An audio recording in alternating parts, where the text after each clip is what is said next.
Lloyd Vance's Insider Football is back for another week on 1029 The Game and the Broad Street South Network.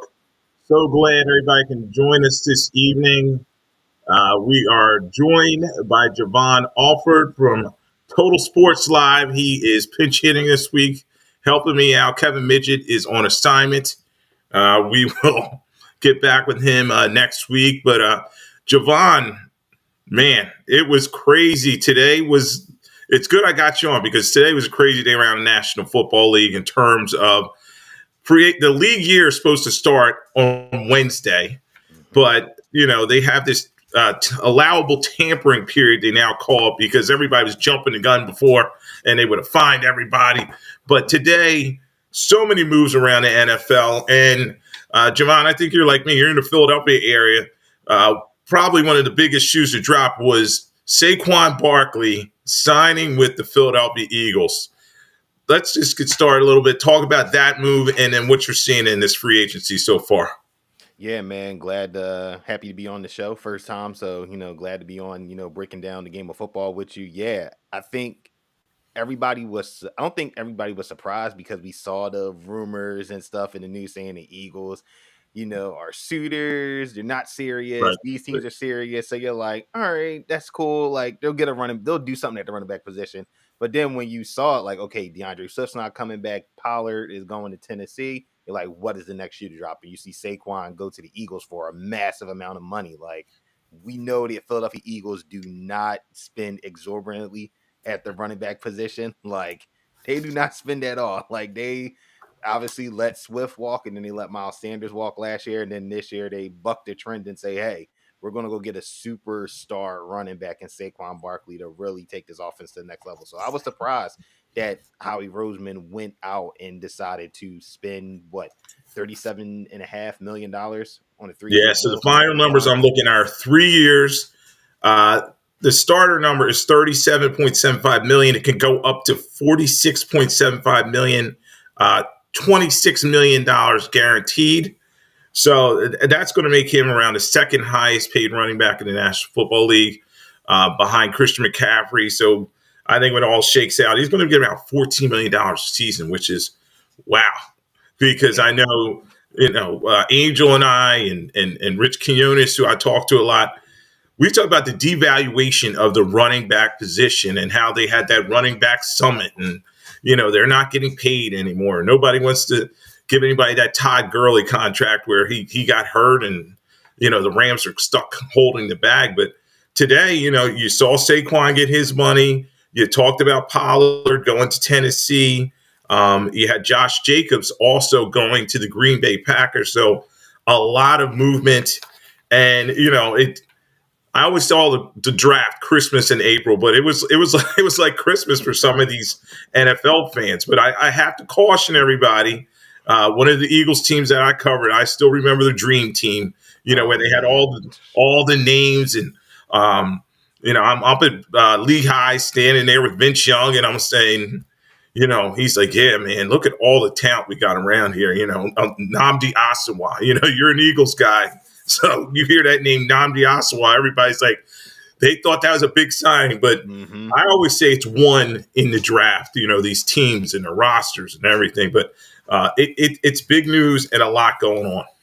Yeah, definitely a lot going on. Like you said, the running back position, like you said, was being devalued. And it seemed like that summit kind of helped because there's been this reemergence of like, hey, like, don't forget about us. Like, somebody will pay. And I think probably, we obviously see with Pollard and, Pollard and Swift being the first guys to go off the board, getting about $8 million a year. And then you see, like you said, Saquon get paid, Eckler getting a nice solid, 2-year, $1.5 million deal. Antonio Gibson getting some nice, coin by the Patriots. So if you're a running back right now in the NFL, you're pretty happy. So they can be crying. And I think the next one, John, I'll get your opinion on this. I think the next one, and me and my son were talking about this, is I think Derrick Henry is going to go to the Baltimore Ravens. You saw Gus Edwards. He got a contract. He's leaving there. J.K. Dobbins, obviously, a lot of injuries. He's still out there. But I think the Ravens and Derrick Henry be a good fit. Yeah, that it seemed ever since it was over, ever since the regular season was over, it seemed like that was the perfect fit. Like that smash mouth, hard nose, in between the tackles, running back, a guy in Henry who's looking to be on a contender. Tennessee this past year wasn't didn't go well for him. He ends up in Baltimore with Lamar Jackson. Then if Keaton Mitchell can return back to full health, you're talking about a lot of talent in that backfield in Baltimore. Yeah, and that fit well with what they like to do with Mhm. Lamar Jackson, and it would take some of the pressure off of Lamar, and yeah, last year they got a variety of guys running the ball and doing great things. They even had Melvin Gordon out there at Yep. one point, and Dalvin Cook in the playoffs for a little bit. But I think if they can get that key running back, that one guy that they can count on, that'd be a big thing for them. Now, the Ravens, will see. A big thing is they have to sign Patrick Queen, maybe to that defense. I know they have a lot of going on because these quarterbacks are making so much money, Mhm. and the cap did go up. The cap went up to $255.4 million, up $30 million from last year. Teams can also do an additional $74 million for player benefits and bonuses. So each team got about $329.4 million for their pocket, to work with. So a lot of these guys are spending this money, like Jeffrey Lurie, we're talking about the Eagles and stuff, and you know, I it was a spending frenzy. When I looked at the beginning of free agency, a lot of these guys stayed home. Talk about this a little bit in terms of like my top free agents list. Guys like Chris Jones, he re-signed. You had Josh Allen stay on a franchise tag. Jalen Johnson, the Bears cornerback, he stays on a franchise tag. So, do you think a lot of these teams are trying to retain talent, or what are you saying in terms of teams and trying to keep their guy if they designate him? I definitely think, like you said, there was a conscious effort, especially for some of these teams, right? Like Kansas City, obviously they saw the impact of what Chris Jones did, and after this season kind of being murky, like is he going to stay? Is he going to come back? Or what are they going to re-sign to a long-term deal? They saw the impact in that and said, hey, we got to keep this guy, around for multiple years because if this defensive line continues to eat and develop, with him and Carl Loftus on the outside, you got to keep him, right? And I think they realized that. Now, what they do with L'Jarius Sneed, that's going to be a bigger question now because you just gave Chris Jones, all this money, but another guy who they developed in L'Jarius Sneed to give him the tag because they say there's Yeah, we could go after somebody in free agency, but why would we let a player that we developed, over the years kind of leave and walk out the door? And I think you saw that, like you said, even with the Bears realized that hey, we got ourselves a Pro Bowl corner, like you said, in Jalen Johnson. I think he's only 24 years old. So like yeah, dude haven't even reached, probably his prime or his ability of where he can be. And the Bears, again, a team that they got Montez Sweat at the trade deadline last year, and they probably realized like, hey, we're building something on this defense. We already got something working on defensive line. The linebackers are solid.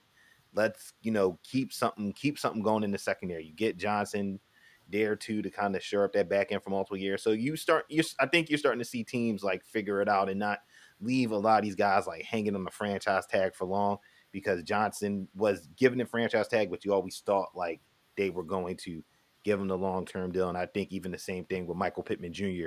with the Colts, like he was given the franchise tag, but we all knew that hey, the Colts are going yeah. to make sure that they keep him around because they can't afford, to let him walk and end up, on another AFC South team and torching them for years to come. Yeah, and a big thing is talk to me a little bit about the franchise tag in terms of in the past we've seen that as players get that tag and they're not happy. Like Saquon Barkley who's now at the Eagles, he got that tag and he was like, oh, well, it's basically a 1 year make good deal. They're going to get the league average of that position, like the running backs franchise tag. I think is around $12 million or so. But a lot of times they're disappointed because they're not getting that guaranteed money, that signing bonus, and uh, a lot of times there's some animosity around that, with some of the players, and they kind of hold out. Look, Chris Jones last year, he kind of held out with the Chiefs, and he didn't want to really sign that franchise tag. But it's a tool, and I think some of the teams use it better than other ones. Oh yeah, yeah. Some teams use it better than others. Some players use it better than others. I think Kirk Cousins comes to How mind. about that? He's been able to use the franchise tag, the ability of, all right, I got the franchise tag 1 year. I'm going to ball out.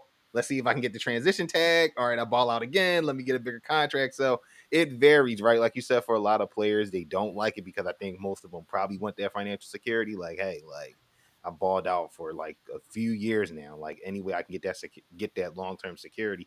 And I think that's the kind of situation we're seeing in Cincinnati right now with T. Higgins. Like Yeah, he wants that long term deal, and when we hear the trade request, it's like, hold on, like I know they have to pay Jamar Chase, but it will be tough to let somebody like T. Higgins go, yeah. who's been one of the better number 2 wide receivers in the league, and on a lot of teams that don't have a number 1, he could step in and be a number 1 wide receiver.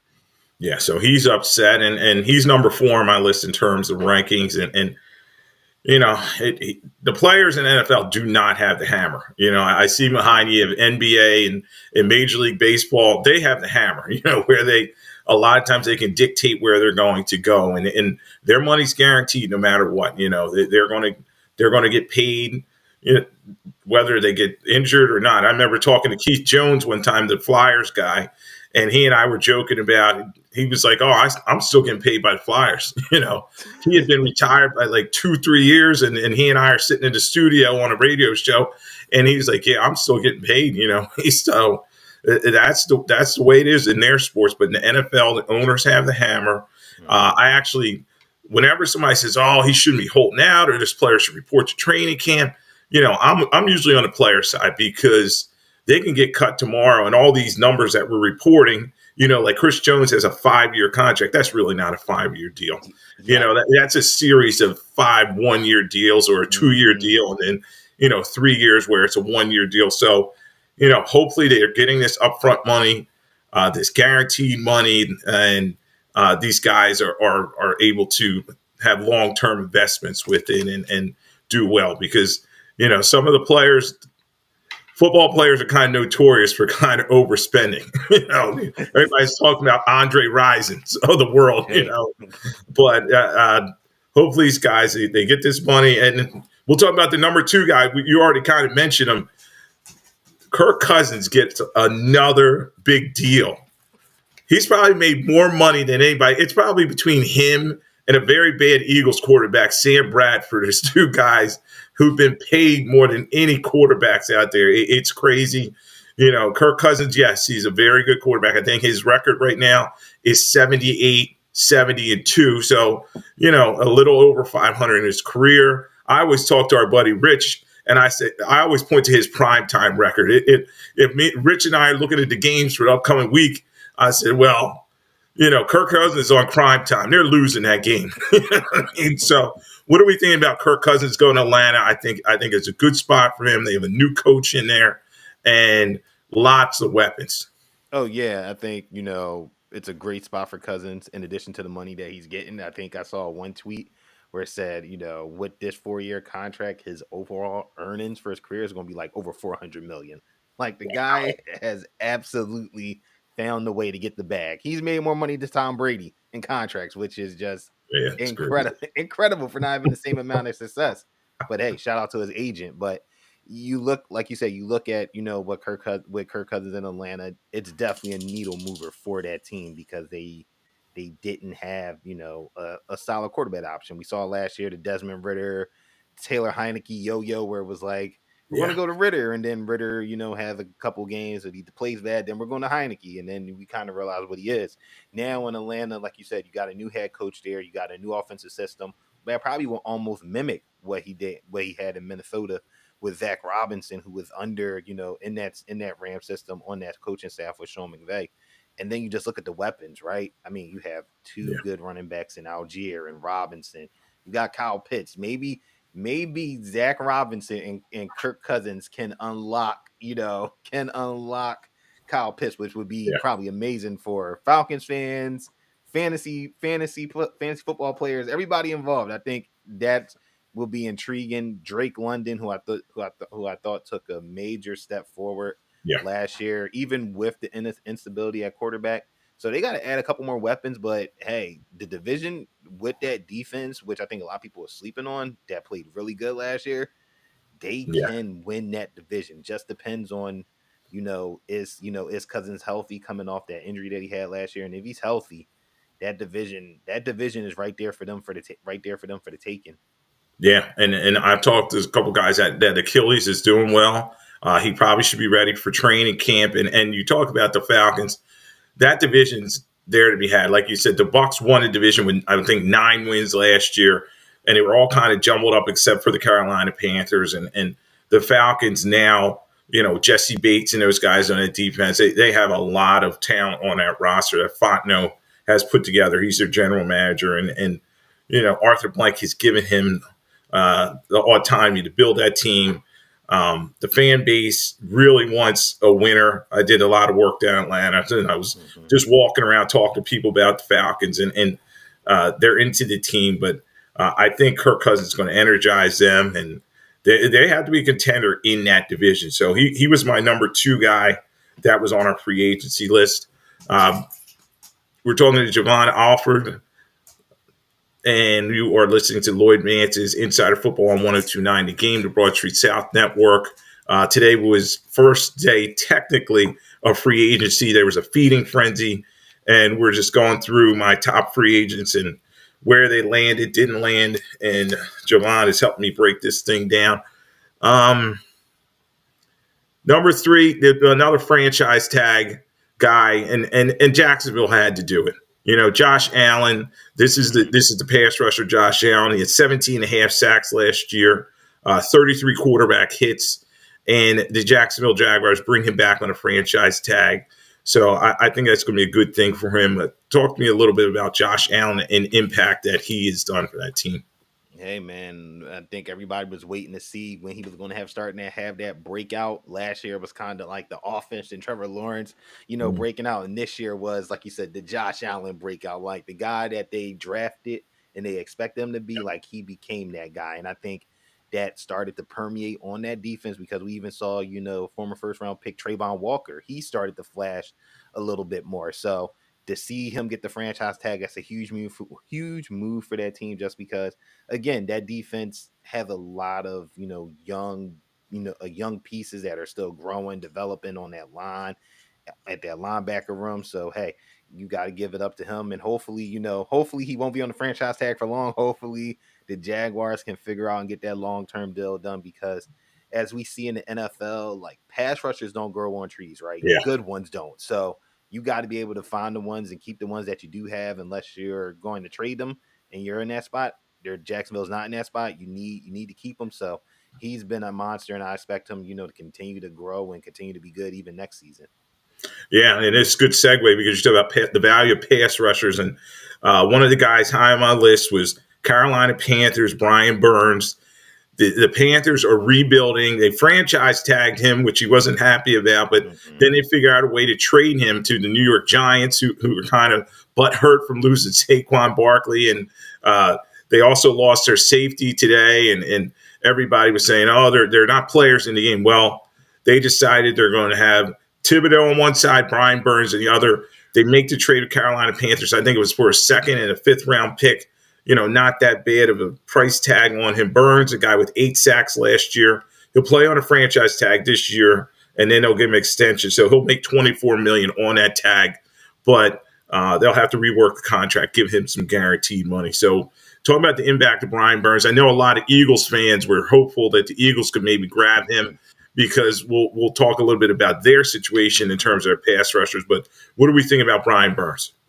I mean, if you're a Giants fan, I think it's a huge move, right? Because you lose Saquon, you lose Xavier McKinney, you're probably not happy, right? Right. You just let 2 premier talents just walk out the door, and you don't do anything to keep them, but you turn around and get it, like you said, a pass rusher and Brian Burns, who, even with a down gear sack wise, but still very productive getting after the quarterback, and the guy that can just wreck a game completely. I know in Carolina, he probably was getting double teamed a little bit more because of his impact off the edge. He won't have to worry about that in New York. because opposing offensive lines also have to worry about Dexter Lawrence in the middle. They also have to worry about Thibodeau, who I think had a really good second year, like really looked like the guy that we saw out of Oregon, this past season. So you got those two guys coming off the edge. Linebackers, Okikari was solid. Micah McFadden, another guy that stepped up. The Giants, if they can figure out what they're doing at safety and what are they doing at cornerback, they got something working defensively, which they're going to need, right? Because we don't know we kind of know what they're going to do on offense, but for them to win games consistently, they're going to need defense. And the best way, especially in the NFC East, where you're going against the Jalen Hurtses and you're going to get the Dak Prescotts, you got to get to the quarterback. And a guy like Brian Burns will do that. You give him the money, you give him the contract, because hey, you got cap space, right? You can't roll it over and take it, but you got to use some of it. So for them to add Brian Burns, I thought it was a huge move for them defensively, especially for what they didn't retain in just to Yeah. start the day. Man, I was talking to Rich Q, and I told him, I said, "Hey, the Giants can be contenders." He's like, "Get out of here!" He's like, "They stay. They're done. I'm done with them." He said about Saquon's dead to him. That's all Oh I kept no. saying. He's dead to me. Look, man, it's a business. It's a business, but you gotta. The fact that he still bleeds his team's colors, I love it. I'm not at that point anymore with the Eagles, and I have a lot of family and friends that are huge Eagle fans, and I kind of Mhm. lived through them and their angst and everything. But the Giants, as you said, look, this division in NFC East every season, they've had a new champion since Yep. '04. The trend continued this year, and the Eagles didn't repeat. Dallas jumped in there, so who knows who it's going to be this season. Now, I would tend to think we got to see what happens with Daniel Jones. A lot of injuries for him. Is he going to come back? To give him the bag, as you said, after that 2022 season, going into next season, and he just didn't live up to the hype, and then he gets hurt for the season, and then we're looking at Tommy DeVito out there. So um, I always look at a lot of the NFC East teams first. So we'll bring up the Giants here. What are we thinking in terms of Giants? Lots of free agents on their roster. They bring in offense coordinator Mike Kafka. He comes over from the Kansas City Chiefs, and they got Shane Bowen, the defensive coordinator. But the Giants, they're picking at the sixth spot Mhm. in the draft. So in terms of team needs, looking at a roster, what are we thinking when we look at the Giants? I know obviously they got to replace Saquon Barkley, but what are we thinking? Yeah, I think for the Giants, like I said, I think defensively you got a good start, right? Getting a premier pass rusher in Brian Burns, I think that's a great start. You got it, but you got to figure out what you're going to do at safety, replacing Xavier McKinney. A playmaker like that, 24 years old, that's not easy to replace. Like, Yeah, so you got to figure out what you're going to do there. Corner is another spot where I think the Giants have to figure out, just because Adoree Jackson, you probably think they won't bring him back. Obviously, you drafted Deontay Banks last year, so it just seems like they want to get younger at cornerback. Maybe they can find somebody in free agency that we're not just thinking of off the top of mind that they could plug in at that spot, or maybe in the draft they go ahead and address that. But I think for the Giants, there has to be a lot of push on the offensive side of the ball. They gotta try to find a way to not be a team that only averaged 13.1 points per game last season. Even considering having the quarterback injuries, they were just still horrible. I mean, they did get Devin Singletary on today, so I think that will kind of, it's not Saquon, but you got a guy that Brian Dable's familiar with that can be effective on the ground in the passing game. It can do something, but you got to add more talent at wide receiver. And I think at number 6, I know a lot of people will say, hey, maybe you entertain drafting a quarterback there. I think you entertain getting a playmaker there. I think you need to figure. I think you need to get a playmaker at number 6, whether that's a Malik Neighbors, whether that's a Roma Dunze, somebody there at number 6, because you can't go in the next season with Darius Slayton, Jalen Hyatt, Wandale Robinson. Like, that's great, but they're not guys like you would slot in right. as number 1, number 2s. Like, you need a bona fide guy on the outside, because your offense is going to be completely different now. You don't have a Saquon Barkley who you can lean on, for 20, 25 touches. Devin Singletary was good last year in Houston, but he didn't start every game in Houston. He obviously later in the season he picked it up, but they got to get some more playmakers on offense. And I think even the offensive line, you got to look at addressing. I think they did today. I Yeah. think they got John Runyon Jr. on the inside. So they're doing it a little bit. They're picking up what they need to do, but I think playmakers in that back on the back four in defense, and then obviously out wide at wide receiver. Yeah, and when I was looking at the Giants roster, I similarly thought the same thing as you. But I was like, with Joe Shane, grab another offensive lineman in the first round because they need that. Yeah, they But do. that wide receiver position may be way too tempting at the number 6 slot for the New York Mm-hmm. Giants. As you said, you ran down the players that they have. I like the Jalen Hyatt pick last year out of Tennessee, a guy who's a burner. You can move around a formation, but as you say, he's not that elite number one. This is a passing league first. They've already given Daniel Jones the money, and they figure he's going to come back. They got to give him some more weapons. We're not sure about Darren Waller. Is he coming back at the tight end position? They could possibly look there, maybe Brock Bowers from Georgia. But I do think that maybe receiver is the spot for Joe Sheen and Brian Daboll because let's face it, they still had Sterling Shepard on their roster. He's a free agent. Get rid of him. And Paris Campbell's there as well. Guys like him, they need to find some guys that can make some plays and help put some points on the board. As you said, they just were not scoring enough. So I know a lot of people are weary of getting another offensive lineman after, Gabe Hernandez and Evan Neal, 2 disappointments, first round picks. They do have Andrew Thomas, who's a pretty good offensive lineman. He's had a lot of injuries. They had to figure out the guard position too with Justin Pugh, coming off off the couch out there, and defensively, I still think they have Dexter Lawrence there at the nose tackle, and they kind of building out from him. But as you said, a Dory Jackson situation is interesting. Will they bring him back? They probably should look to pass him. I did like Jason Pinnock. That he He was played good. very well for them.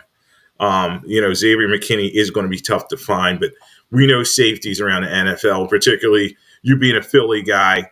Dawkins, as well as he played, he didn't get the money. They typically do not like giving safeties money in the National Football League, and sometimes these guys got to go other places to get paid. So I'm sure the Giants will look to fix that situation. So it'll be interesting at the number 6 pick. We are talking to Javon Alford, and what's your site again, Javon? TotalSportsLive.com. TotalSportsLive.com, and then on X, formerly Twitter, what's your handle? Jovan 10, so JOVAN 10. All right, so check him out there. Give him a listen, give him a follow. I know we have a good mutual friend, Rich, who both of us do a lot of stuff with, who's also on with Angel, and glad to have Javon here with me this evening. Ton of information. So, what would you seem like you're kind of like me. I'm all over the board. A lot of people say, "Oh, fantasy, gambling, insider stuff. You could talk game situation." What would you say is your thing? Are you a fantasy football guy, or what's your background? For me, I probably say I used to be heavy fantasy, more so like DFS and looking at like those Okay. weekend slates, but it's been more heavily focused on the sports betting, like player props, like things of that nature for myself. Yeah, and in terms of gambling, Rich and I talk about this a lot because I used to go on him on the 1490 station down in Atlantic City. We'd go on a lot, and we just talk about how gambling has just exploded. And now, of course, the NFL wants to wet their beak on it. Before it was a bad, dirty word, but now they're, you got ESPN launching ESPN Bet and Fox Sports Bet. Even the networks are trying to get in on it. Talk about the influence of gambling and where do we see that going in the NFL? It's definitely more prevalent because I think, like you said, right, it used to be like a taboo thing. Like, oh, we don't want to talk about like point spreads, or even some broadcasters, like before sports betting was like a thing, Right. was like they're hinting towards it, but they're not saying it. So now it's like you said, it's becoming like, hey, everybody's doing it. It's almost like the lottery. Like everybody can do it. Everybody can play it. And the TV networks, they see, they see a way into it. I think you can't turn on, an ESPN or even an NFL network and not see, the latest odds ticker at the end, at the, at the bottom of the screen. Right. I think, even like during football season, NFL network, you'll turn it on and they'll have the odds scrolling at the bottom of the screen of who's the favorite this week, and here's, our promoted, DraftKings same game parlay Right. for, Sunday Night Football. So I definitely think it's here to stay. Like you said, the leagues, they definitely see, some benefit. They definitely see some benefit with it. I mean, just with some of the, kind of promotions we've seen, with the NBA, where if people put down a wager during like the start of basketball season, you get like I think it was like 3 months free of like NBA League Oh, Pass. wow. So they're doing things to like really intrigue people to, Oh, they hey, are. put down that wager and and stay with a book. So I think it's here to stay. I think it's only going to grow, especially as more states start to legalize sports betting. I think North Carolina just went live today with sports betting, online sports betting. So I think it's going to continue to, it's going to be here to stay, and it's going to continue to grow. And I think we're going to see more teams, more leagues, more sports get Yeah, involved with it. it's a revenue source. And Yes. it's funny, Saturday Night Live had a skit my wife Oh and I yeah. were watching, go ahead, bet your mortgage, bet this, they're trying to Yeah. encourage people. But you have to control it, like Yes. anything. You can't, we shouldn't laugh about it, but some people have problems and this and that. But it's here to stay. It's prevalent. And as we said, the NFL, the salary cap went up and gambling's part of this, where they're bringing that money in and they're trying to Mhm. hit all the avenues. Fantasy football, that was another thing. They never, for a long time, they laughed at it. Now every network has their fantasy football guru, and there's Yep. whole shows dedicated to it. And I had one of the earlier this season, I had one of the guy from the NBC fantasy football show, and he was just talking about the popularity of it and how it's expanded across all age groups and Mhm. generations, and everybody's in it. And gambling's the same kind of way. So like you said, it's here to stay. And then they're putting the app right on people's phone, Yep. and they can do it quick. They can look at the line. They have in-game betting. They have props. Sometimes Rich and I talk about the props. Is that what you like to hit sometimes? Like some of the props, you look at them, you're like, okay, Justin Jefferson, can he get 8 catches in a game, and 120 yards? What are you thinking in terms of, because mostly I look at the money line and maybe sometimes the odds, maybe the over as well. But what do you think in terms of the prop betting?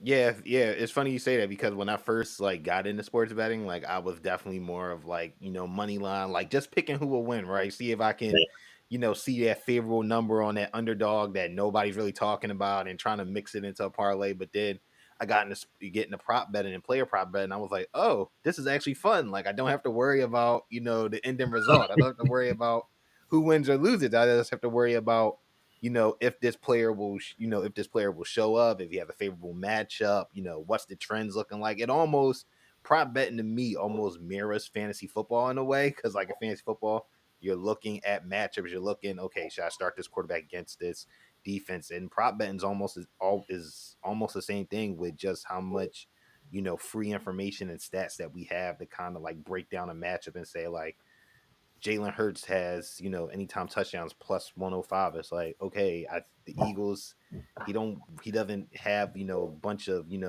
called runs, but they get in the red zone, the tush push, he's liable to score. So prop betting is definitely fun. I think it's something that, like I said, I think that's something a lot of people are getting into more, because there's just so many different avenues, to bet a game in all sports, like you said, football, anytime touchdowns, passing yards, receiving yards. I mean, sack props, kicking props. Yeah. There's all types of props that you can get down and mix up with to make that football experience enjoyable. Even though if you, hopefully you're doing it responsibly, right? Like you said, hopefully Right.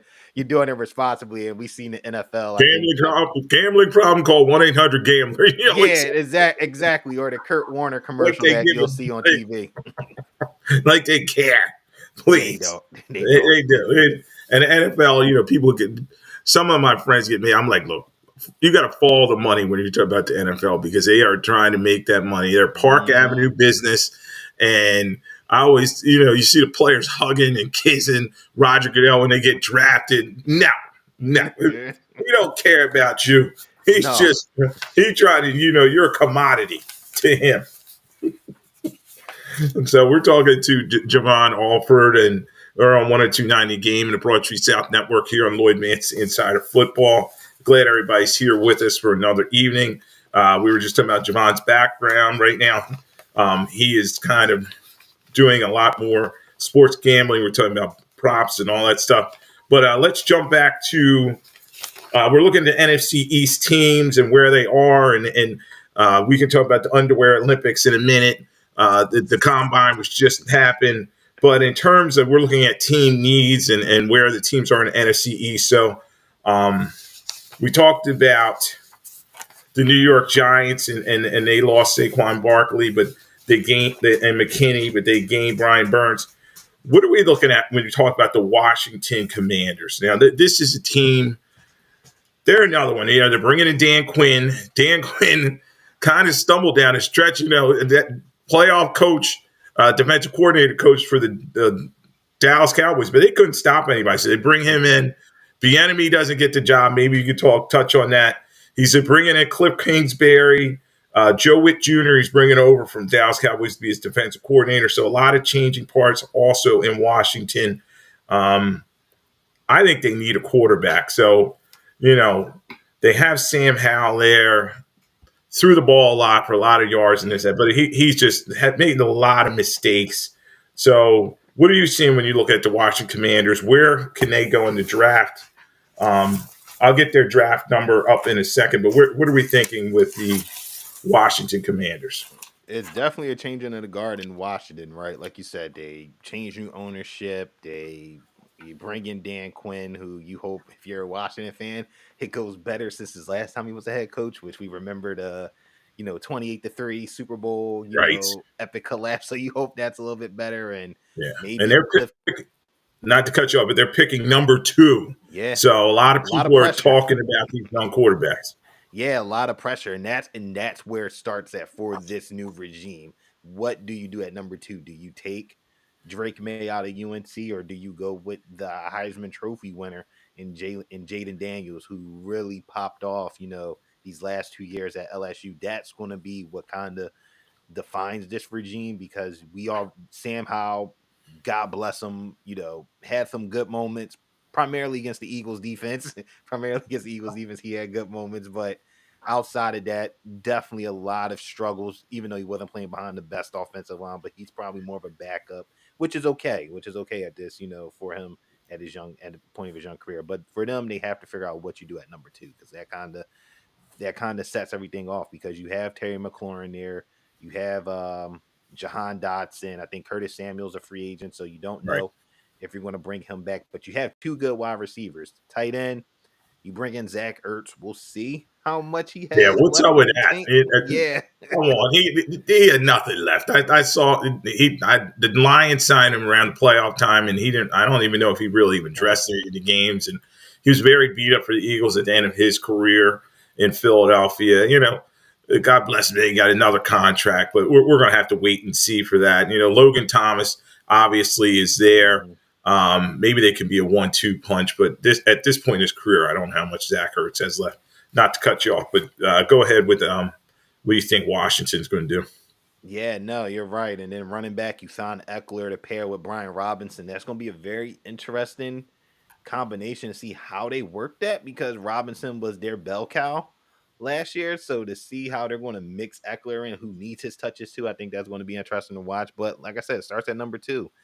You have to decide, like you said, do you want to take Drake May, or do you want to take the dual threat guy in Jaden Daniels, who has that electrifying speed, even though he takes some nasty hits in college, when he didn't need to. Yeah, I think that upside is very appealing to a lot of teams. And for the Commanders, if you believe that Jaden Daniels can be that guy, you're looking at a quarterback, maybe that can get you to that next level, because you haven't had that, right? It's Sam Howell, yeah, it's been obviously. a long time. Yeah, you haven't had an electrifying quarterback since RG3. RG3 before he hurt his knee. What was that? 2012, Yeah, 2013. 2012, 2013. So you're looking for that, because you still have a lot of other holes, to fix on that team. So this is not a 1 year, like, we'll turn around 1 year and things will be better. Like, this is going to take a couple years to kind of piece everything together, offensively and defensively. Yeah, and I think Washington's going to throw a lot of screens, as you're alluding to. Brian Robinson, pass catcher, Austin Eckler, a guy who has very good hands as well.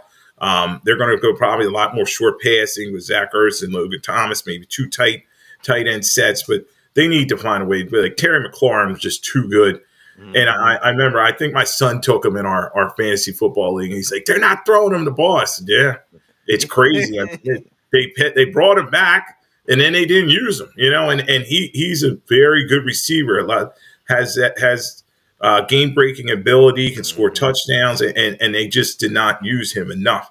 So, but when I look at Washington, I do agree with you that it's going to be one of these younger quarterbacks. Now, Drake May, it's going to be interesting. Do they want, Sam Howell's from UNC, and so is Mitchell Trubisky, UNC. Right. Two guys that everybody said, don't take a quarterback from there. So Drake may have his, difficulties around the league in terms of comparison to those guys. And I also heard coming out of the combine, there were some questions on him. He didn't throw.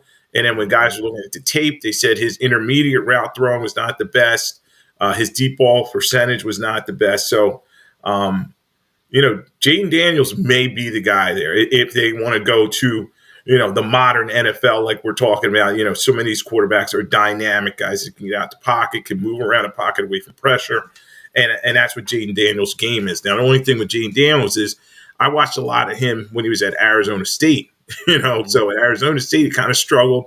But then he went to LSU, almost like Joe Burrow, was a one-hit wonder, 1 year there. And it may work out, though. So I kind of agree with you that Jaden Daniels would probably be their pick there for Washington at the second spot. Talk to me a little bit about Caleb Williams. I think everybody's finally laying off, they're not nagging him and nitpicking on him in terms of him not being the number one pick. I just think the Bears can't pass him up. He didn't work out as well. He didn't get measured or anything. No. At the combine. He said, I ain't doing it. And the only thing is with Caleb Williams is I hear his father is very involved in his, it will be involved in his contract situation and may have a little bit to say about his NIL and all that stuff, name and likeness situation. So you wonder, could this be an Eric Lindros situation in terms of his parents fighting with the front office? But we got to wait and see. But in terms of talent, what do you think of when you think Caleb Williams would probably be the first pick going to the Chicago Bears? Very dynamic quarterback. I mean, I think we all kind of saw it at Oklahoma, but it was like, all right, like we're seeing little flashes of Oklahoma. Like, all right, maybe this guy's just a flash in the pan. Like, he's coming in, you coming in relief, having, these long runs. Maybe he's not that guy, but the last 2 years at USC, like he's just put on the show, right? He doesn't have that, mobility, that electricity like a Jaden Daniels does out the pocket, but he have that mobility to move out the pocket to keep a play alive and to get the ball down the field. I think, we saw at USC because their defense was so bad, it forced their offense to get into a lot of every week, 40-point game. Every week they just was giving up everything, and luckily they had Caleb Williams on the other side where him and those wide receivers, Brendan Rice, Taj Washington, were able to create a lot of off script plays, which I think is going to be somewhat huge in the NFL, because when the play breaks down, when you got like 5-6 guys screaming in your face, like you got to know where to get the ball at. So I think he's going to have a learning curve. Obviously, no rookie quarterback comes in and light the world on fire. Obviously CJ Stroud did, but very different situation. He had a very good, obviously first-year head coach, but a very good offensive coordinator who was his first year. It was just the right setting, right? Everything just worked well for him. And you hope in Chicago that's the same thing as Matt Eberflus. Probably this is like his put up or shut up type. Should be. I'm surprised he stayed, to be honest with you. Trust me, I felt the same way. I was like, hold on, you're getting a new defensive coordinator, new offensive coordinator, but the head coach stays. Like, I don't understand how that works. Yep. Yeah.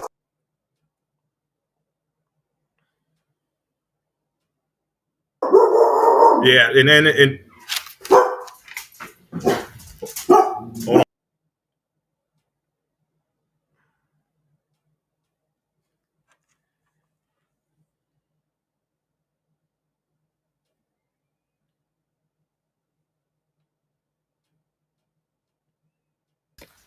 See, that's what happens when you're home studio. Someone's home. So, but anyway, yeah, Caleb Williams, and we'll see how he's going to mature. And a lot of people are saying, is he worth the number one pick? This and that, but the Bears need him. The Bears, their best quarterback with Jay Cutler, Eric Kramer. I mean, they have not had very good quarterbacks in the history of this team. So, Caleb Williams should be a good get for them, and we'll see how they go from there. So, Lloyd Vance Insider Football on 102.9 The Game and the Broad Street South Network. We're on with Javon Alford. We're going around the NFC and just talking draft and just having a good conversation with Javon. All right, I'll save the Eagles for last, but I don't know. Let me ask it: Are you an Eagles person that just hates the Cowboys? Like, hates the Cowboys? You be honest. I don't know. I'm not in the hate Cowboys range. It's almost like I feel sorry for the Cowboys because it's just like because I'm 32 going on 33 or something like that. Like I don't remember like the 90s Cowboys. Yeah, so I remember the Eagles person.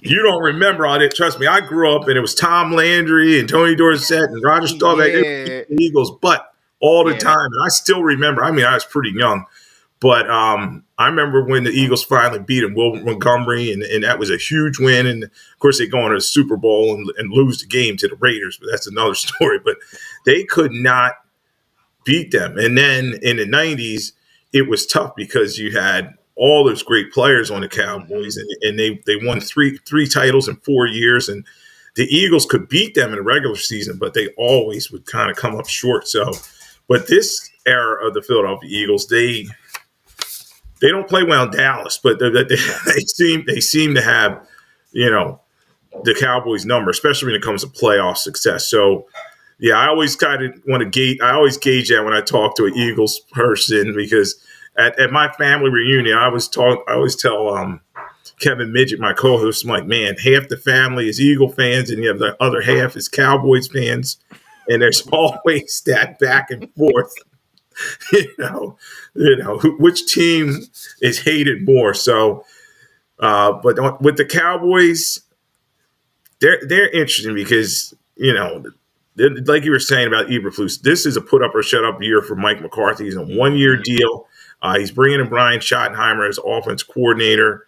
Mike Zimmer coming over, back to the future with him as their defense coordinator. And Dallas has some weapons, but can they get over the hump? And what are we looking at with the Cowboys in terms of the draft? They're going to be picking in the later portion of the first round.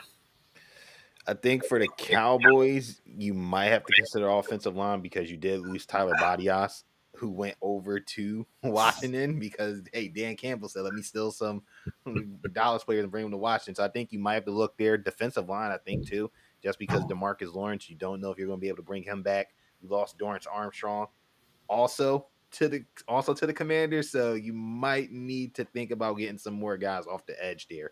And luckily for them, there are some guys that have been mocked in that later first round, in the area, the Latus from UCLA, the Chop Robinsons out of Penn State, like those type of guys could be available, for the Cowboys. And I think, even linebacker might be something that they need to explore too, because you don't know what's ultimately going to be the future and the health for Leighton Vander Esch at linebacker. And you got some good production at linebacker, what you had last year, but you were playing, a lot of guys, a lot of safeties in that hybrid spot, Yeah, I like Marquise Bell. He was a good signing from Florida A&M. I followed him in college. The guys that I knew that did the Heritage Bowl, they were very high on him, and he played well in that game. And he was a good pickup for him. But like you were saying, he's not a weak side linebacker. You know what I mean? He's better off. You can move around a formation. You can do a lot of different things, whether it's free safety, strong safety, but that pure linebacker, no. And Dallas got hurt in terms of stopping the run a lot. You saw that against the Eagles where they could not stop teams rushing the ball against them. And Vander Esch is that's a real good call out because his neck injury. It was something he's dealing with coming in the NFL, and now it's a Mhm. very bad problem, and I'm not sure if he's going to be able to play. So there's some age on this roster. We're not sure if Teron Smith's coming back. He's a free agent. You Yep. talked about they lost their center. And then, Zach Martin, as good as he is, he's getting a little long in the tooth. He's been on the Mhm. team since 2014. So we talked about all the pieces there. Can Dak Prescott get it done? They're talking about he's going, Stephen Jones, Jerry Jones, he might as well be adopted by them, because I'm hearing they're talking about giving him the highest paid quarterback position, possibly, $55 million a season or so. And I'm like, yeah, he's a nice quarterback and a guy who grew from a third round, fourth round pick. Right. But he can't get it done in the playoffs, over and over again. I know this past loss to the Packers really wasn't per se him, but Prescott as their leader, they just can't get over the hump in the playoffs. And that's a lot of money to give him.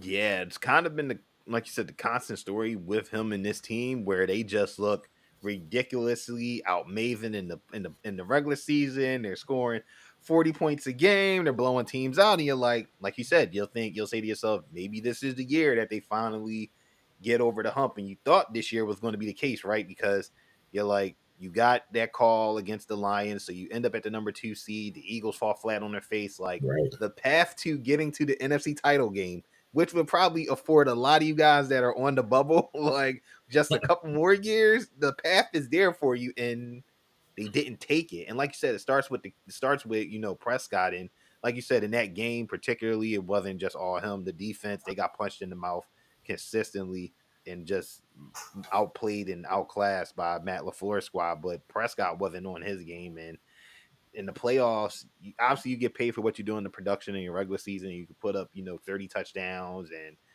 4,000 passing yards, but what you do in the postseason counts, and it haven't, been good. Like, all right, your best what they won not this past year, but last year they beat the Buccaneers in the playoffs, which wasn't necessarily great because it was Tom Brady was on his last.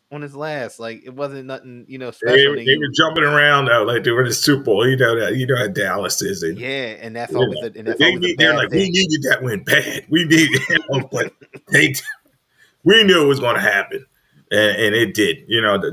The bottom fell out on the team, and Mhm. they had deficiency. And when I look at the Cowboys, I'm thinking secondary may be a spot that they look at. We talked about Jaron Curse, their free safety. He's a free agent. Trayvon Diggs, he plays well. He's a gambler, but he's coming off of injuries. And Deron Bland was good in spots. A lot of interceptions, but he also got beat a lot. And Yep. um, I think secondary and maybe defensive line may be where they look on this team. Mike Zimmer likes to have those attacking players, but what do you think in terms of final pick? Do you think they go to that offensive line? I know you talked about the center leaving. I mean, offensive line, I think is definitely out there because, like you mentioned the Tyron Smith thing. Like, it's not a guarantee that he returns, and that's not easy to replace. So, even though he's battled his injuries, that's still a multiple time Pro Bowler that is not there protecting your quarterback's blind side. So, I definitely think best player available if somebody's there for the taking. You look at it, but like you said, defensively, especially that secondary, you can get a playmaking safety or even a playmaking cornerback. You gotta take that option. You gotta take that option just because you don't. I think Stephon Gilmore wants to return from everything that we read, but again, we look at Dallas' financial situation on the cap. It's not the greatest right now. Like, they still have a lot of work to do to add guys, and then even trying to extend, the Micah Parsons and the CD Lambs and the Dak Prescott. Yeah, So this, like you mentioned earlier in the show, right? Free agency is cool, but the draft is where you really win and try to put this team together. And this team in particular, they're going to need to hit on mostly every draft yeah. pick. And I think a big thing is, and I talk about this all the time when I'm on shows and stuff. Dallas just is not going to move forward until they get a football man at the Mm-hmm. general manager. Yep. Jerry Jones has got to. He can't be the owner and the general manager. No. There's just too much that a GM has to do. I know his son Stephen Jones trying to reel him in at his age and everything. And but they got to bring in somebody to run the football operations thing. Now, in terms of fantasy football stats and all that stuff, this team's got a lot of weapons. You got Mm-hmm. Brandon Cooks, got a big year. CD Lamb, I think he was the yardage leader in the league, and Prescott played very well in terms of stats. And then you had Pollard, who finally got over 1,000 yards. So they're going to have to figure out that running back position and Yep. pull it all together. But they won the division last year, and as we said, this division changes year to year. So, I know the team we're going to talk about next is trying to win that division again. Um, we're This is Lloyd Vance Insider Football. We're talking to Javon Alford. We're breaking down the NFC East, talking about draft and where they're going to go. We've already gone over the Dallas Cowboys, the Washington Commanders, and the New York Giants. We also touched a lot on the feeding frenzy that was today in free agency. And the last thing I want to touch on is a team. They made the big splash, and I'm born and raised in the Philadelphia area, and a lot of times it was like, oh, we wanted that guy, but they didn't pull the trigger. Well, today, Howie Roseman and the Philadelphia Eagles, they said, you know what? We need to make this big splash. We need to replenish our roster. I think more changes to come with guys like Hassan Reddick Mm-hmm. possibly leaving, but um, they bring in Saquon Barkley. We talked about that earlier. They also signed Bryce Huff. So, Yep. what are we thinking about when we look at the Philadelphia Eagles heading into next season and into the draft? It seems like Howie Roseman's not playing any games. It seems like he's not satisfied with how last year ended and just how the season just turned out from 10-1 to completely just falling flat on your face the way that they did. I mean, they go out like you said, we talked about earlier, they spend money on a running back position, which we don't do, and then they go out and get a Bryce Huff, who a lot of people love, analytics wise, with his pass rush rate. I think, but there is Yeah, probably some hesitation: is can this guy do it as a full time starter?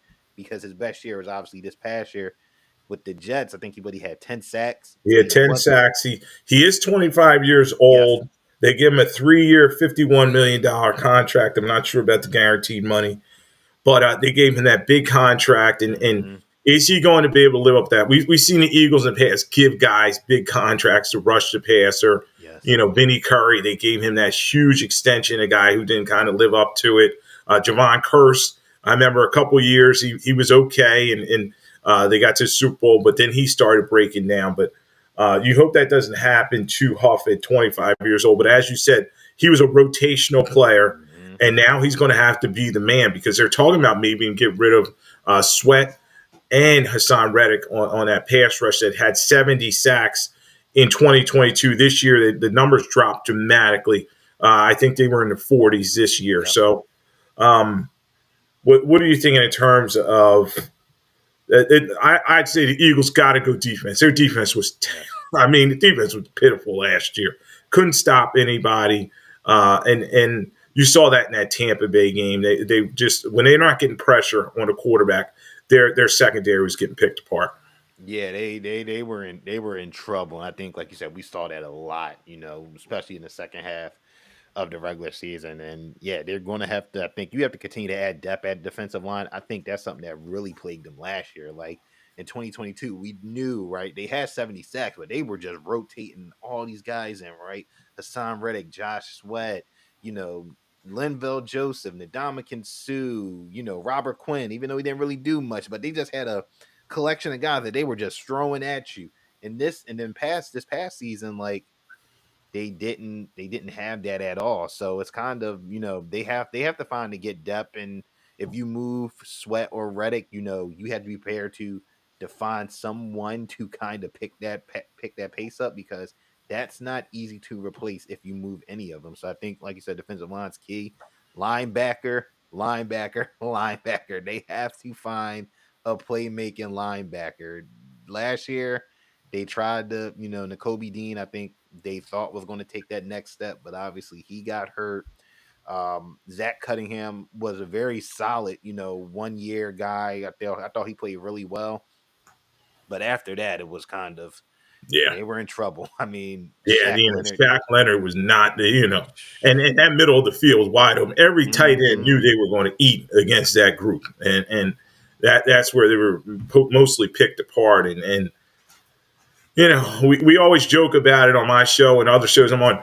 Jerry Robinson, the last linebacker the Eagles took in the first round. Now there's probably not really a first round linebacker out there this season, a guy you want to pick, but they got to put an emphasis on that position because, as you said, Zach Cunningham it was a good stopgap for a little bit, a thumper guy that can make tackles, but his coverage skills weren't there. And we talked about Shaq Leonard after 2 back surgeries. He just was not the same guy. No, he wasn't. They got to probably move on from him.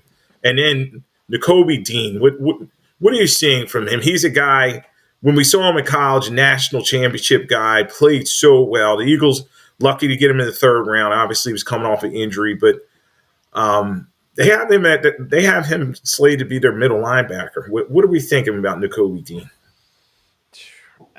Middle linebacker, I don't know if I see it yet. And maybe I don't see it yet because we haven't seen him, play a full season to see like what he can actually do. Because we know Nakobe Dean, he has the athleticism. He has the athleticism to fly around, to be that playmaker at linebacker, but we haven't seen it consistently. So if you're the Eagles, do you go out in free agency and try to entertain one of these linebackers that are out there to maybe fill in that middle linebacker spot? Because I think in this Vic Fangio style of defense, linebackers are going to be very, very, leaned on heavy Yeah. in this defense to make plays to kind of get everything, sorted out, and even, to rush the passer and even playing in coverage. So it's a lot of pressure, and I think they got to figure out what they're going to do with that. And then, like you said, the secondary is another big question mark because I think you have guys there, right? Keely Ringo, I thought played really well despite being moved around, 10 million different spots. The same thing with Eli Ricks, moved around multiple spots. But James Bradbury has to bounce back because they picked on him a ton. I think we saw that in the Seattle game, that last drive by Drew Lock. They just went right at him and Yeah. they had no answer for that. And then safety, no Sidney Brown is going to come returning. Hopefully he'll be back from injury. But you release Kevin Byard, so luckily for them, there's a lot of Yeah, can you safeties on the believe that Kevin market. Byard gets the Bears gave him a 2-year deal? You know what I mean? It was like the Bears went to Neiman Marcus and they were shopping for Christmas gifts for their whole family. You know what I mean? Like, come on, man!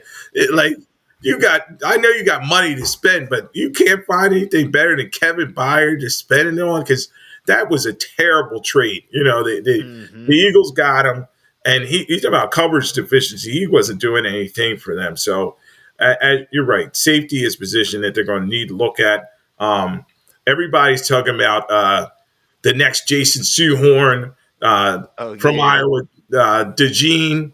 yeah, Do Cooper you think DeJean, yeah. DeJean will be there for the Eagles to pick? Versatile guy, can play corner, can play safety. Coming out of Iowa, he looked pretty good at the combine. And what do you think about?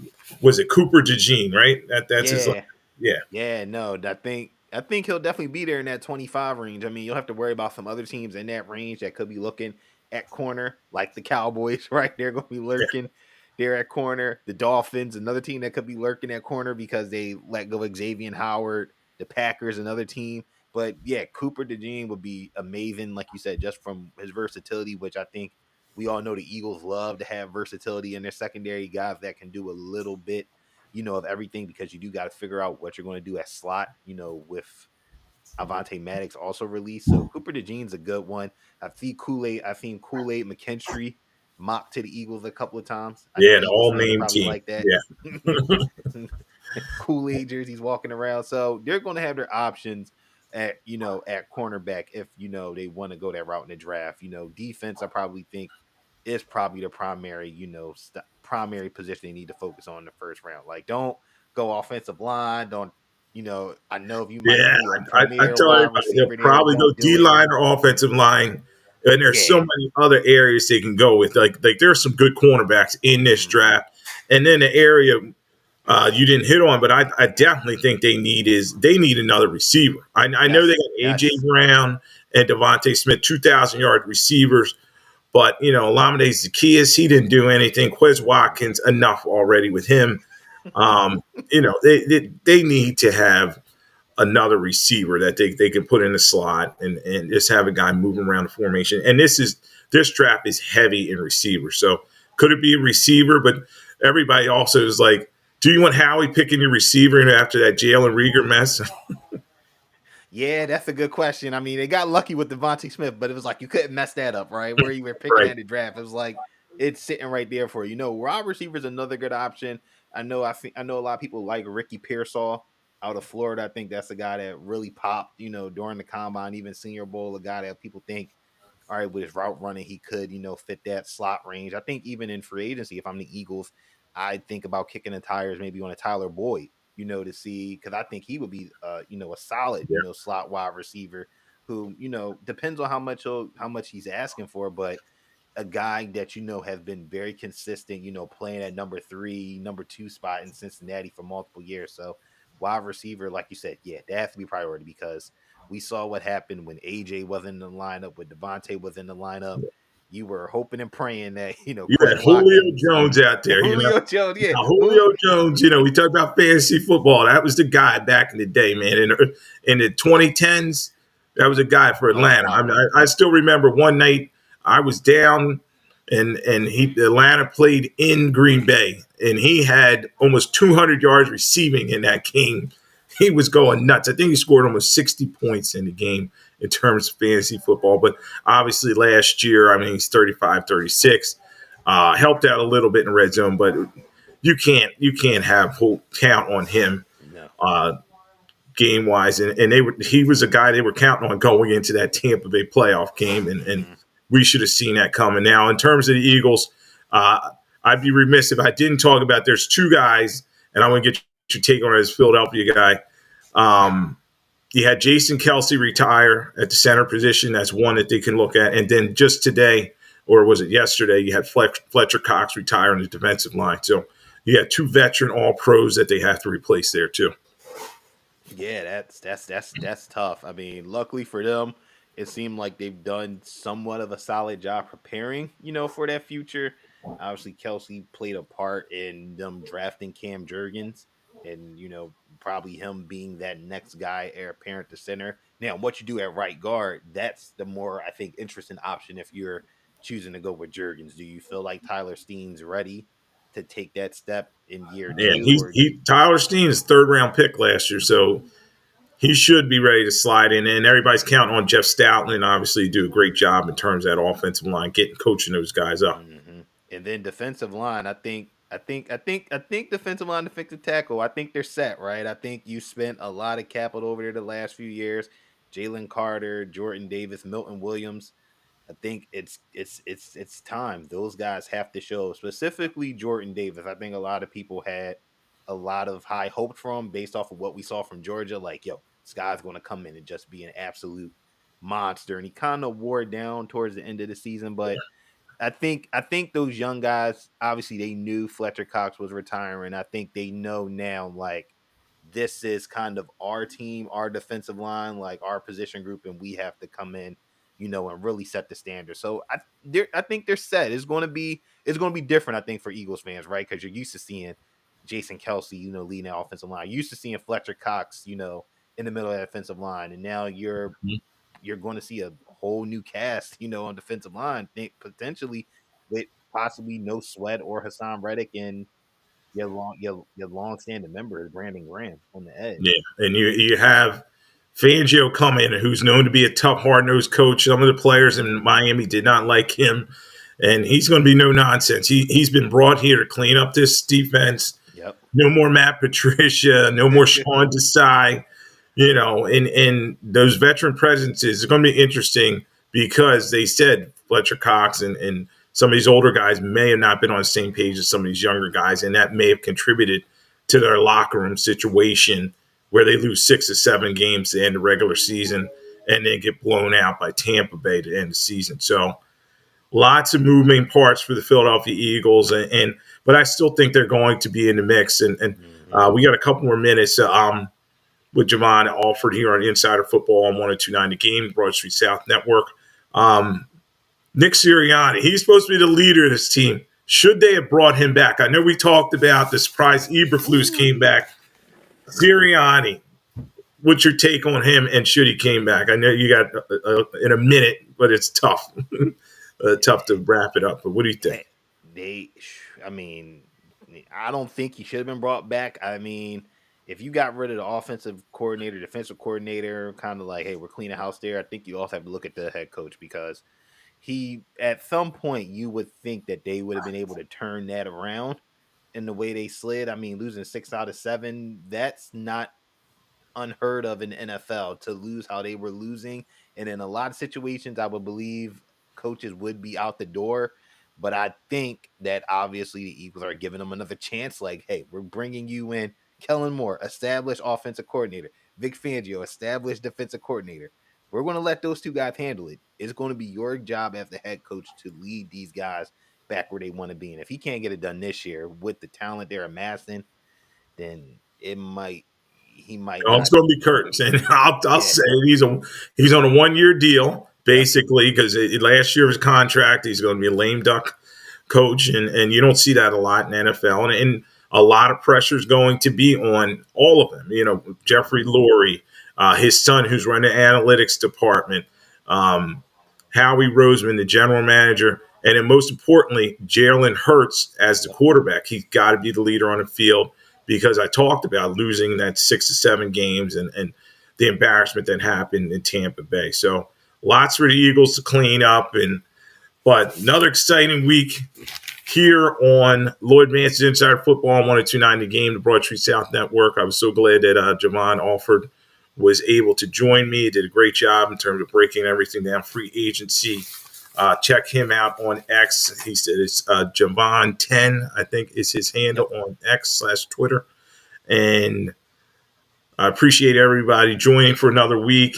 Angel did a great job in terms of producing the show once again. And we'll join you next week here on Lloyd Vance Insider Football on 1029 The Game, the Broad Street South Network. See you, and thanks for joining.